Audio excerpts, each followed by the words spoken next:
What's going on, everybody? This is Alternate24, and this is less of a review but more of like my initial impressions of Nickelodeon All-Star Brawl 2. First off, before I begin, I would like to say thank you guys from Game Mill, Nickelodeon, and my good friend Akinola for the review copy. Much appreciated as always.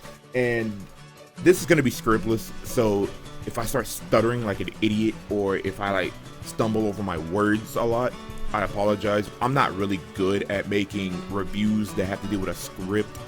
I'm more of a scriptless person, so you're gonna hear a lot of uhs and just repeated words every now and then, but this is more of my impressions of how I feel about the game currently, what needs to be worked on, what I like, what I dislike, stuff like that. So this might be a long video, this might be short, but I'm gonna try to make it as short as possible, even though it might be possibly over the 10-minute mark. So let me just go off the bat. I think this is a way better game than Nickelodeon All-Star Brawl 1. There's a lot of not only quality of life features that they've added, but just everything just feels fresh. It feels like an entirely different game, which I'm very happy about.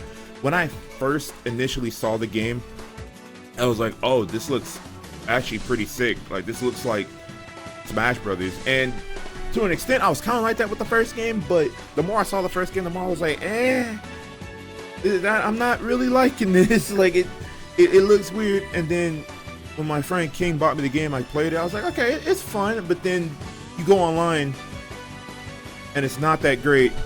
And then you go offline, and there's only arcade mode and battles, and that's not great either. Yeah, it was very whack from the first game. I stopped playing after a while. I just couldn't do it, and I think a lot of the people had the same sentiment.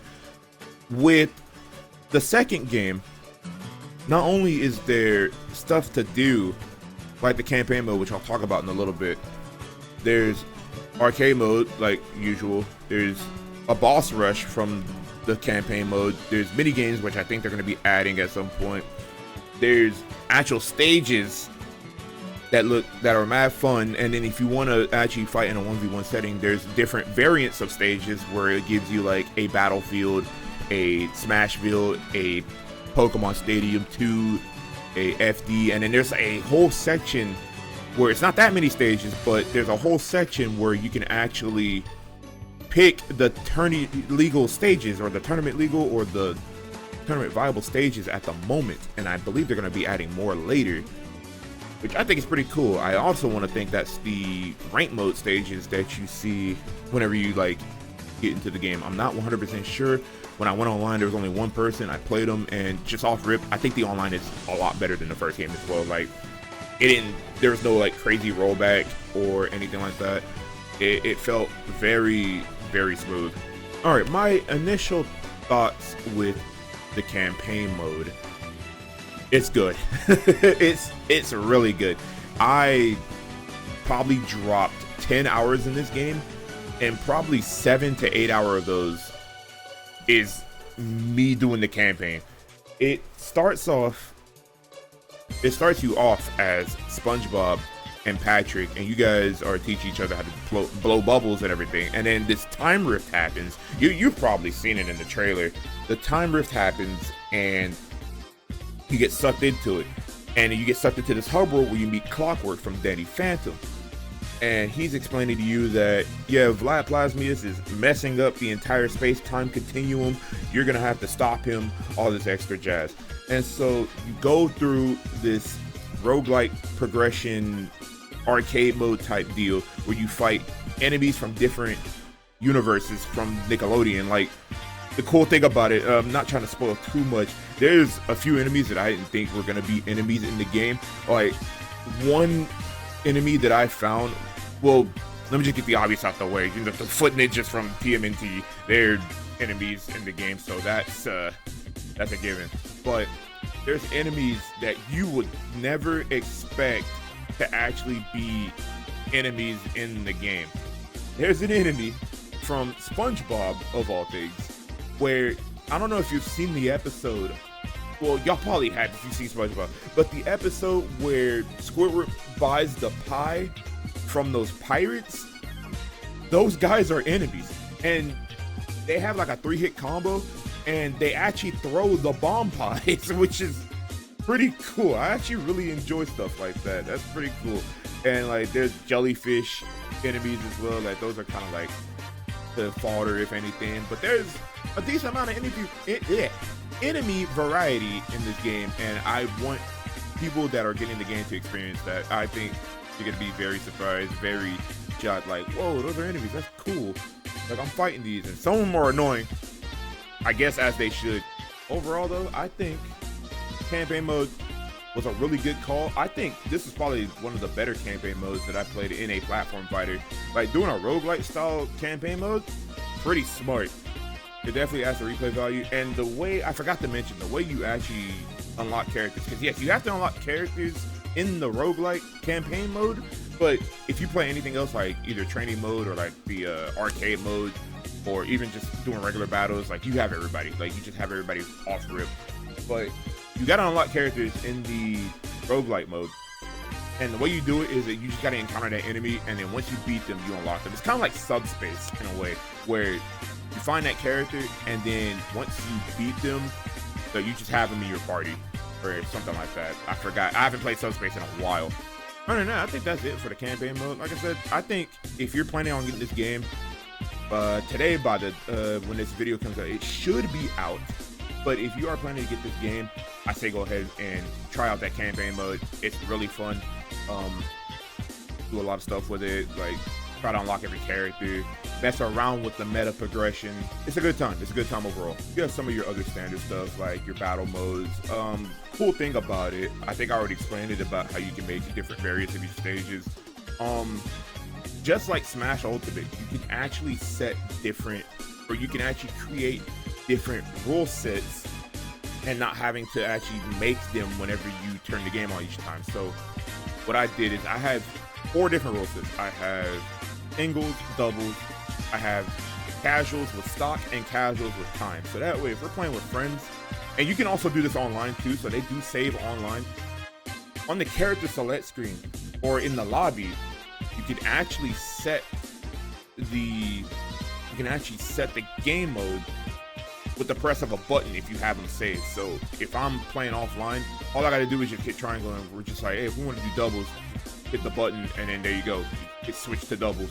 Or if we want to do casuals, I just hit the Y button. I don't have to go in there and set everything up. It's already set up. You can just go in and do it, which I think is pretty cool. I don't think I've talked about it too much, but I'm not gonna get too deep into it. I have bad memory, so I'm sorry. But the mechanics of the game feel really good. I am so happy that they made this just literally Smash Bros, but with their own spin to it. So you have analog movement, not like the digital thing that they tried doing in the first game. You have analog movement, which means you also have tap jump. You can walk. You can actually walk, and then you can sprint whenever you want to. You have your standard Smash Bros moves. So you have your tilts. You have your jab, your specials. Your aerials are also tied to which direction you hit the button with. So you have forward, up, down, back airs. You also have neutral airs and everything like that, or nairs, however the Smash community wants to call them. And you also have your smash attacks, and you also use those smash attacks in the air, and they also have different variants as well. If there's anything I want to address in terms of a negative, is I think there needs to be a bit more controller customization when it comes to the game. I have a few friends that we played yesterday, and by the time this recording, we played yesterday, and we were playing, and they were trying to set up their controllers, and everything seemed fine, but there was no option for like C-stick smash attacks. There was only tilt stick, and I'm somebody that likes tilt stick, so I wasn't too bothered by that change. But other people, they don't like tilt stick, they like C-stick smash attacks, and so they have to adjust to something that wasn't a problem in the first game, because I think the first game you were able to use C-stick smash attacks. So if there was an option for them to do that, that'd be great. So that way It lets people customize their controls more often, lets people get more comfortable with the game. The meat of the battle mechanic is the slime mechanic, and the slime mechanic is very interesting. So you use it in many different ways, actually. So you can actually, let's say, for some reason, you whiff a move, you can actually, kind of like Guilty Gear, you can actually cancel that whiff move into slime, and it acts like you didn't do that move. It's kind of like Roman cancel in a way, where like, let's say you throw out a projectile or something like that in Guilty Gear, and you just Roman cancel it. It's something similar to that. You can also use it as a combo extender, kind of like the red Roman cancel in Guilty Gear. The red Roman cancel type feel, or the slime mechanic where you can cancel the move, is kind of difficult for me because I'm not used to something like that in a platform fighter. So that's gonna be a lot of work in terms of me trying to figure out, okay, what goes into what. I have a few setups with a couple of characters, but that's about it. I didn't go super deep into it, but I feel like the people that are going to enjoy this game, or like play this game competitively, y'all are gonna go absolutely crazy when it comes to the slime mechanic itself. You can also use the slime mechanic to enhance moves. So I believe it's any move actually, or like specifically special moves. You can actually enhance them to have better recovery, make them stronger, better utility, stuff like that. And I think that's going to be really, really cool to see during actual like tournaments. And I'm actually curious on what tournaments are going to look like for this game, because stuff is going to be all over the place. So that's going to be very, very interesting. Overall, gameplay solid. Real quick, graphics for the game look pretty damn good. I'm not expecting AAA, like, oh, this has some crazy textures, the foliage actually moves and all that. No, I'm not expecting that. Like, it's Nickelodeon. I'm not expecting them to go super deep into it, but what they got for the game's looks is pretty good. Animation quality looks so much better than the first game, and the music is also a step up from the first game. I actually like a lot of the music that's in this one. I want to say that's it in terms of how I feel about the game. Overall though, really enjoy it. I can't wait to put more time into it, especially in the online modes, where there's the ranked mode, there's 1v1, there's 2v2s, and there's actually free-for-alls in there as well. So whatever you want to do, whatever your preference is, go ahead and do so. And like I said, I don't know if I said it at the beginning, but the online mode, for what I played from the one match, was very, very smooth. Very good time. So hopefully they keep it up whenever the full game comes out. And I can't wait to actually see some of you guys in the online mode if we actually do meet up.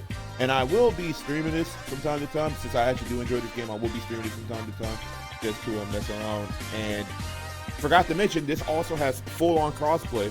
So you can get it on basically whatever system, and we can play each other, which very good.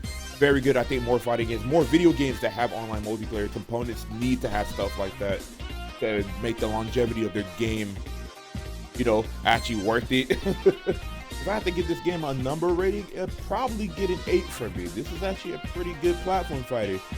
Good mechanics, stuff to do outside of just, you know, fighting your friends and everything. Like, it has it. It has it all. And I think it's $50, which, in my opinion, I think it's still a little bit too steep. Maybe 40 would have been crazy. Like, I think 40 would have been a reasonable price for this, but I think 50 is not too bad for something like this replayable roguelike, plus an online mode, plus like a bunch of like offline features and whatnot. So yeah, I think it's still worth it. It's a fun time, and like I said, I enjoyed the time that I had with the game so far, and I'm actually excited to put more time into it. With that being said though, thank you guys for watching. I appreciate if you guys stuck with me the entirety of this almost 20-minute video that I did say I was gonna hopefully put at 10, but there's a lot of stuff in the campaign I wanted to explain.